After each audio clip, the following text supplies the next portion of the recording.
Welcome into a crossover edition of both Locked On Ravens and Locked On Broncos. I'm Kevin Ostreicher from Locked On Ravens. He's Sayre Bedinger of Locked On Broncos. We're here on the Locked On Podcast Network, your team every day. And thank you so much for tuning in and making us your first listen of the day. We're free and available on all platforms, including over on YouTube. And today's episode of both Locked On Ravens and Locked On Broncos is brought to you by PrizePicks. PrizePicks is daily fantasy made easy. Just pick 2 to 5 players, and if they score more or less in their PrizePicks projection, you could up to 10 times money on your entry. First time users are going to receive 100 instant deposit match up to $100 with promo code Locked On. That's PrizePicks.com. Promo code Locked On. And Sarah, we have a Week 13 matchup here. Ravens and Broncos. I know for people in Denver, you might just want to hear us talk about the Nuggets for 30 minutes because they're doing well. I'm a huge Nuggets guy myself here in Baltimore, so big shout out to Locked On Nuggets, the boys, and Matt Moore and Adam Morris over there. But we have a football game going on, and this is a team and the Ravens that lost a pretty heartbreaking one to Jacksonville in Week 12. Denver's been reeling for most of the season. They're trying to get back on track here. For you, Sarah, what's the biggest storyline heading into this game for a 3-8 football team in the Broncos? Oh, man. Well, first of all, Kevin, it's great to see you as always. I know we've got a chance to chat quite a bit over the last couple of years here since I've been on. And I mean, Week 13, we're already here. It's kind of crazy to think about. I think that at this point, you and I had talked maybe, I don't know if it was close to the start of the season or if it was after Russell Wilson's extension, but I remember just kind of talking to you off the air about, man, we're looking forward to a potential, playoff implications in that Ravens-Broncos matchup in Week 13. Here we are, and the biggest storyline I think for the Denver Broncos, I don't know if you could necessarily pick one, but I'll pick kind of the one that I would say I've been kind of picking on almost every one of these crossover episodes, and it's really that, man, Russell Wilson and the offense have got to figure out a way to get something going. There's a lot of unrest in Broncos country right now regarding head coach Nathaniel Hackett, obviously Russell Wilson, the $245 million man who so far, I mean, I think he's got 8 touchdown passes and 12 bathrooms in his house is the joke that people are saying right now on social media. It's like he's got more bathrooms than he has touchdown passes through 12 weeks. But really, the disconnect between Hackett and Wilson has led to the lowest scoring offense in the NFL since the year 2000. And I honestly, I mean, it's just kind of crazy to think, like you and I were talking before the show, our worst expectations from Broncos country did not even come close to this. I mean, this is worse than the worst. This is you digging holes at rock bottom, finding ways through and finding ways further down.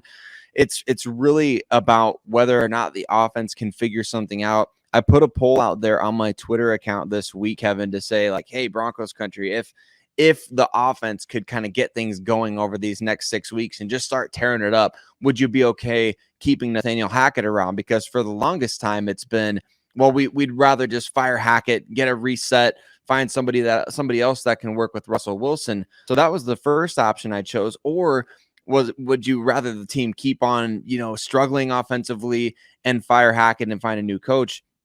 70% of the people that voted on this poll, Kevin, said that they would rather the offense figure it out and keep Hackett. They'd rather keep Hackett around at the, if it means the Broncos turning things around offensively, then move on from Hackett and have the offense keep struggling. So I think, long story short, roundabout way to say the biggest storyline for the Broncos this week is, can the offense get things going? Can they even look competent? Because through 12 weeks this season, they really haven't. Right. And I know for the Ravens, their offense has struggled coming out of the bye. There were a lot of promising signs going into it. You had the second half of the Tampa game in prime time where they struggled in that first half, but then they came out, they ran the ball with a vengeance. Then they go Week 9 against New Orleans, and they have their most dominant wire-to-wire win of the season there. People are feeling good about the offense heading into the bye. And this team has been getting back a lot of guys throughout the season because they obviously lost so many people last season to injuries. J.K. Dobbins, Gus Edwards, Marcus Peters, the list goes on and on and on. They've been getting guys back throughout the season, and it's been a theme here where the Ravens in practice on Wednesday, J.K. Dobbins returned to practice and his 21-day window opened up. I wouldn't anticipate him playing against Denver just because they probably want to ramp him up a little bit more, but Marcus Williams has been practicing. Isaiah Likely returned to practice. Ronnie Stanley and Kyle Hamilton, who both missed Week 12, both returned to practice here on Wednesday for Week 13. But for an offense that has really had two, and slow starts happen in the NFL on offense, right? Sometimes offenses take a little bit to get acclimated to the game, get acclimated to game flow. The Ravens, over the course of these last 2 weeks, their slow starts have lasted 3+ quarters. And that can't happen in the NFL against any team. The Ravens, they are able to have that dominant defensive performance in week 11 against Carolina. But week 12, Jacksonville just took it to the defense in the fourth quarter. And so that offense, it was a joint effort all around. Now, it's funny because I think the biggest storyline for Wednesday in Baltimore is the whole Greg Roman thing. I actually put out a show on Wednesday saying, should the Ravens move on from Greg Roman? Is it time for the Ravens to move on from Greg Roman? Well, the news on Wednesday was that Roman has been talking with Stanford for their potential head coaching vacancy. So John Harbaugh confirmed those reports, saying that it's very preliminary at this point. So we don't know what's going to happen there in Baltimore. But I know for an offense that has been at the top of the league in rushing for so many years now, their pass offense has been kind of middling outside of that 2019 season. There have been play calling issues, execution issues as well. People are looking for answers in Baltimore overall, but I think getting guys back helps. Getting an all-pro tackle and Ronnie Stanley back helps. Getting J.K. Dobbins, who's been a phenomenal player over his first 2 years, helps, or 1 year plus helps. But for Denver, Sayre, what's the injury situation looking like right now?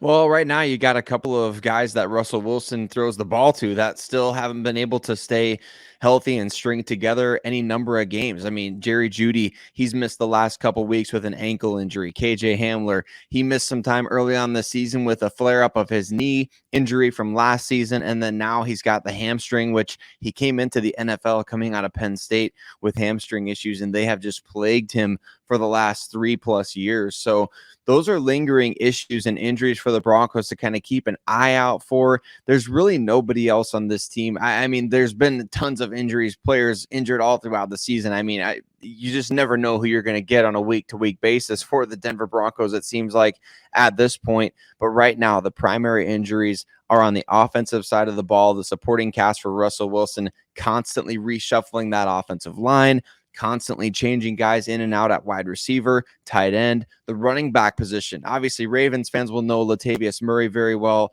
There's no Javonte Williams. There's no Melvin Gordon. He was cut.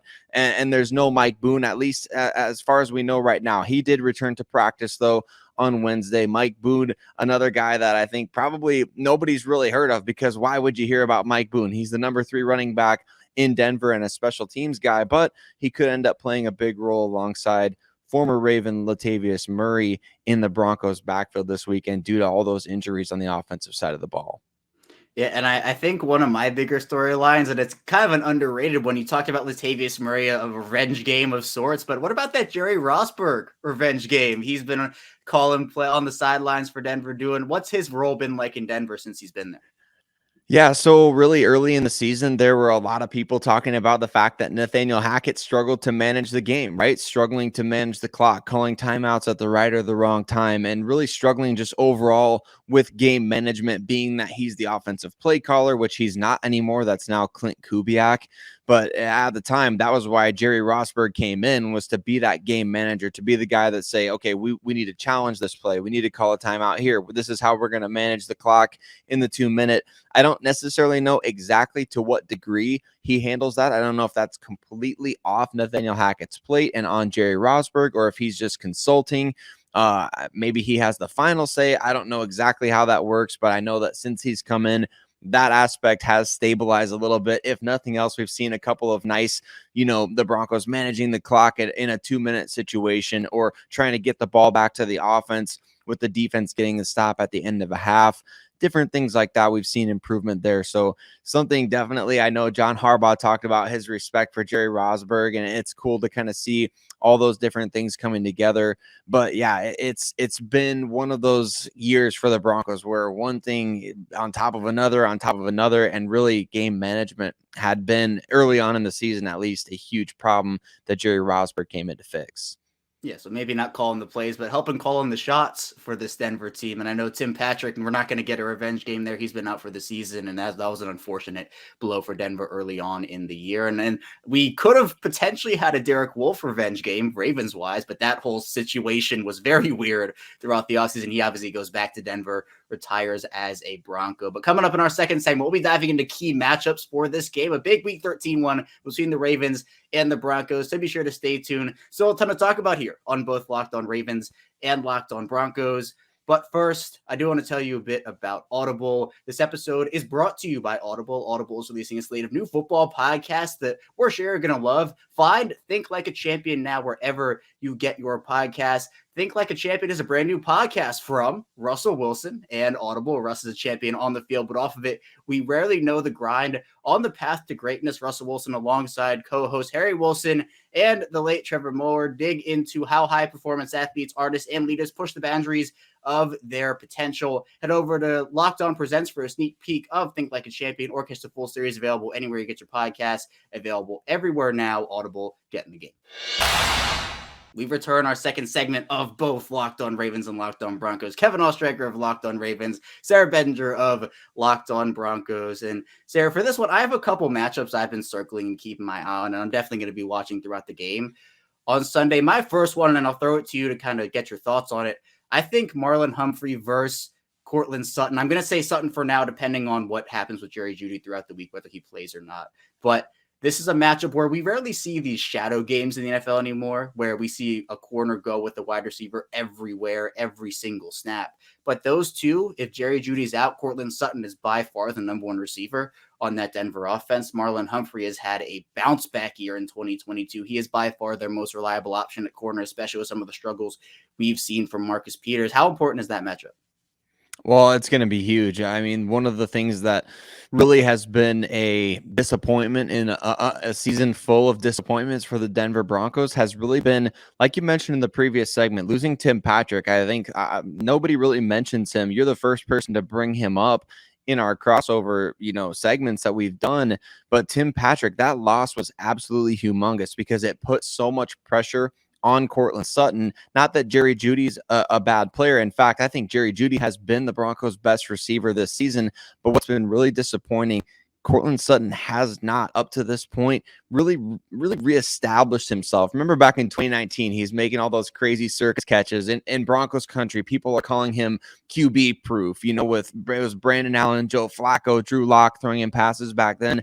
He hasn't been that guy by any means. I mean, he made some plays the last couple of weeks, but really, he leads the team in drops. He's got a very high drop percentage this year. He hasn't been a go-to guy in the red zone. And frankly, that's part of the reason why I think the Broncos have struggled there. So Marlon Humphrey, going up against him, shadowing him, that wouldn't surprise me because that's going to put other guys into play, like more guys that probably Ravens fans may be hearing their names for the very first time, other than maybe Kendall Hinton, Brandon Johnson, Jalen Virgil, Montrell Washington. Those are the guys that have been, out there on the field running routes for Russell Wilson. And if Courtland Sutton isn't a factor, which he hasn't, he has been, but he hasn't been, if that makes sense. He hasn't been a wide receiver one type of guy for the Denver Broncos. If he can do that against Marlon Humphrey, that's going to be huge for this matchup in terms of Broncos finding some offensive success.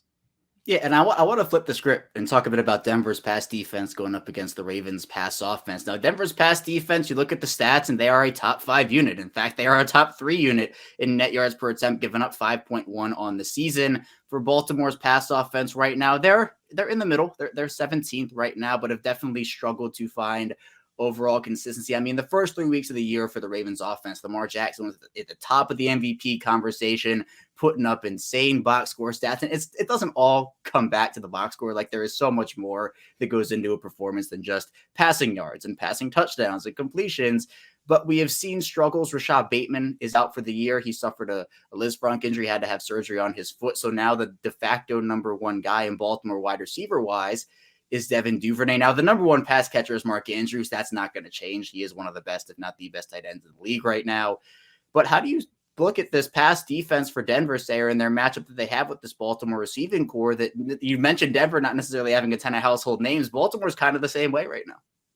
Yeah, it's something that I think you're obviously going to get a healthy dose of Pat Surtain, just like you mentioned Marlon Humphrey on the other side. Pat Surtain has been that guy for the Denver Broncos. Now, he's got a couple of receivers, a couple of good receivers the last couple of weeks have got the better of him, namely Devontae Adams of the Raiders 2 weeks ago, and then DJ Moore this past weekend of the Panthers had a couple really of the first big plays that we've seen given up by Pat Surtain all year. And it kind of just feels like the entire pass defense has fed off of just I don't know if you could say it's his energy or whatever he's doing that teams they can't throw at Pat Surtain consistently up until the last couple weeks when Sam Darnold tested him of all people, and Derek Carr the week before that, just because the Raiders offense by design is designed to flow through Devontae Adams. But Pat Surtain is a guy that I'll be interested to see in this matchup against the Ravens. Will he follow around a guy like Mark Andrews? Because we haven't really seen the Broncos do that in terms of matching up Pat Surtain against a tight end before. But like you said, Andrews is that number one guy for the Ravens. So will they try that? Ejiro Evero has been nothing if not creative in terms of the way that he's gone about pass defense this year. He's been really creative in terms of the pass rush, which I think has helped a lot. I know the Broncos don't have like a premier sack guy right now with the Bradley Chubb trade taking place. So off the edge, they just bring heat, and they not necessarily closing in on the quarterback every single time they bring heat, but they're bringing pressure in such unique and creative ways that it's causing quarterbacks to just be off the mark ever so slightly. And frankly, the defensive backs are playing very well. It's been a group effort, though. One of the injuries that obviously right now has affected that pass defense, K'Waun Williams, the slot corner, he has been out for the last couple of weeks. He's got a couple of injuries that he's been dealing with, but he was such a key player for that pass defense. And the last couple of weeks, as we've seen, the Broncos pass defense kind of go down just a little bit in terms of its overall efficiency, giving up big plays to the Panthers and the Raiders. Wouldn't surprise me if the Ravens try to kind of attack that area, just because the Broncos are down a couple of guys there and they've given up some big plays the last couple of weeks. And you mentioned the sacks for Denver. The sacks for Baltimore have been coming in bunches this year. They are currently tied for 5th in the league in sacks with 35. A lot of that has to do with Justin Houston, who is very quickly approaching double digits. He has had a resurgence this year in a big way. Dafe Owe has struggled for them in his second season, definitely a sophomore slump for him. But this is a team in Denver where I know there's been a lot of talk about that offensive line. I think a big matchup here is going to be the Ravens pass rush going up against that Denver offensive line. How's that been this year for Denver, the offensive line? It's been bad. I mean, I think there's a lot of misleading stats out there that talk about Russell Wilson's time to throw. And yeah, I think it's kind of a collective group effort, right? I mean, you do have, if you have more time to throw, obviously the quarterback is responsible for some of the sacks, but Russell Wilson has been sacked a lot this year. I think he's on pace for 53, I think is what I read, is what he's on pace for at this point. And man, it's been tough to watch because it's momentum killing. The offensive line has been a problem in a variety of ways, whether you're talking about holding penalties, whether you're talking about pre-snap penalties. I mean, I don't think anybody has struggled more with Russell Wilson's hard count than Quinn Miners, the right guard for the Broncos, who, I mean, frankly, he's been the team's best offensive lineman. So you kind of just throw your hands in the air. He's got a bunch of false starts this year because of Russell Wilson's hard count. And you're getting into all these difficult situations. And with Russ, you can just tell he doesn't feel like he can trust that offensive line. So right now, it's kind of just a revolving door at a variety of positions. Left tackle Garrett Bowles, he's out for the year. So it's Calvin Anderson out there at left tackle. Starting center Lloyd Cushenberry, he's out. So you've got veteran guard Graham Glasgow moving inside to the center position. And then at right tackle, you've got Cam Fleming because Billy Turner is injured. And it's just not been good. I mean, you know, offensive line, they need chemistry, they need time to gel. And not that you can't, interchange guys at times in the NFL. But for the Denver Broncos, it's been so tough because they can't find any sort of consistency. And I think it's affected Russell Wilson's ability to, that internal clock where he's thinking, okay, maybe I've got a half second more, or maybe I need to go a half second quicker. It's affecting his timing so badly that the Broncos can't find really any success in the quick passing game. If they want to drop back and do the deep passing game. I mean, this past weekend, we saw Brian Burns. He won the NFC Defensive Player of the Week against the Denver Broncos.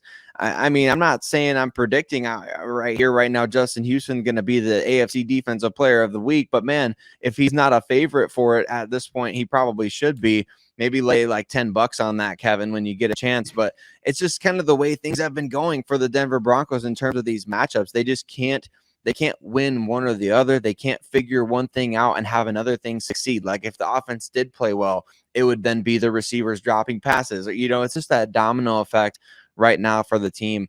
and that matchup on the offensive line going up against a team that's top 5 in sacks, I mean, Russell Wilson better be ready to run.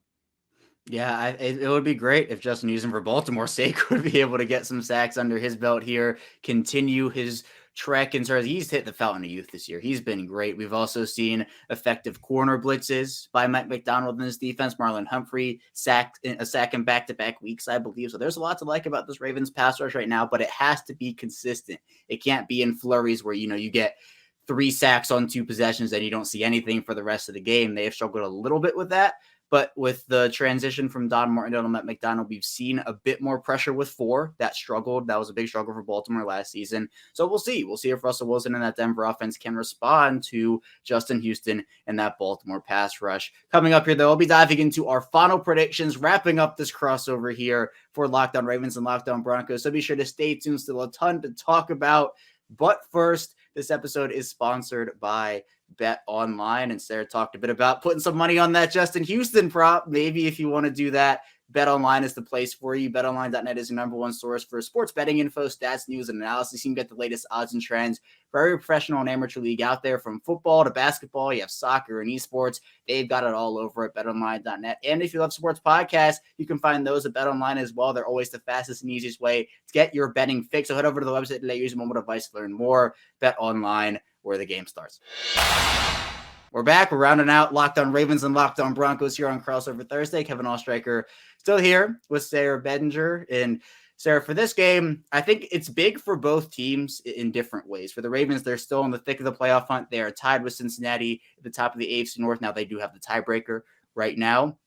But for Denver, this is a team that's just looking for answers, and any bit of momentum, even if it's not for this year, even you can build upon that for future years with Russell Wilson at the helm, with a Nathaniel Hackett still as a head coach, and whatever the future holds for Denver. It's big to get a win against maybe a team like Baltimore. And for Baltimore, it's big to get a win over a team like Denver just to get some momentum back. So when you look at this game and you look at the matchups and the storylines we've talked about, how do you see this one going? Well, here's a couple of things that I know to be true. Number one, the Broncos pretty historically struggle against the Baltimore Ravens. I believe they're 9-6 overall against or 6-9. Sorry, the Ravens are 9-6 against the Broncos. They struggle against the Ravens. They typically struggle against the AFC North for whatever reason. And number three, they very much struggle in that early window, that 1 o'clock Eastern time window. The Broncos, for whatever reason, struggle. And I think a lot of it has to do with just their style of play. The AFC North, typically very physical. The Broncos, not necessarily as physical of a team, and especially when they're beat up like they are. So they kind of struggle in that way. And I think that this is a game that, here's what my head thinks, Kevin. My head says that the Broncos are going to lose this game by 10 points or more and probably have the same types of struggles that they've had all season. But anytime I do these predictions, I always try to manifest something, right? So we got to manifest positivity. I want to see the Broncos score 24 points in a victory. I mean, not necessarily, I don't know. I mean, that would be basically doubling their season average per game. I mean, they're at 14 points per game. That would almost be double of where they're at. But look, they've had some games where the offense has started to click a little bit, and they, for whatever reason, just can't cash in the red zone. Maybe this could be a week where Russell Wilson figures some things out offensively. The Broncos offense scores 24 points. Maybe they come away and steal a victory, get some momentum back, like you said. But what my head is telling me is that this team maybe will score 16 or 17 points and lose by 10.